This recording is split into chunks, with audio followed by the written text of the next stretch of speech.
یہ وسیم نافات بہنیں یہ کہہ رہی ہیں السلام علیکم ورحمۃ اللہ وبرکاتہ۔ وعلیکم السلام ورحمۃ اللہ وبرکاتہ۔ کیا کسی کے پاس اپنا قرض لینا ہے، وہ پہلے حلال کمائی میں سے دیتا تھا، اب مکمل حرام کمائی ہے اور قرض میں بھی بہت سارا پیسہ باقی ہے تو کیا کرے؟ دیکھیے گا، آپ نے اگر کسی کو قرض دیا ہے تو آپ اپنے قرض کو وصول کرنے کے حقدار ہیں۔ شریعت آپ کو حق دیتی ہے کہ آپ اپنا قرض وصول کر لیں۔ اب جس کو قرض دیا تھا وہ آپ کے قرض کی ادائیگی چاہے حلال مال سے کرے چاہے حرام مال سے کرے،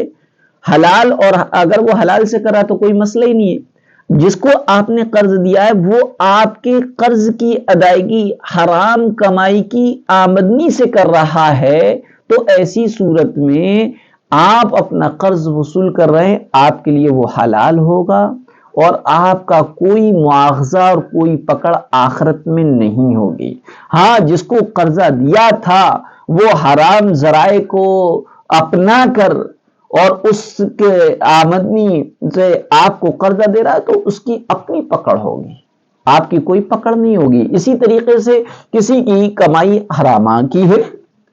اور وہ حرام کی کمائی میں سے ہمیں اجرت دے رہا ہے، مثلا میں نکاح پڑھانے گیا کسی کو اور اس کی کمائی ٹوٹلی حرام کی ہے اور میں نے نکاح کی اجرت اس سے لی، اس نے مجھے 1000 روپے یا 2000 روپے دیے یا 500 روپے دیے، تو یہ 1000 روپے 2000 روپے 500 روپے میرے لیے جائز ہے کیونکہ یہ میری نکاح کی اجرت ہے۔ یا اسی طریقے سے کوئی بندہ ان کے ہاں پڑھاتا ہے یا کوئی الیکٹرانک کا کام کرنے گیا یا کوئی اور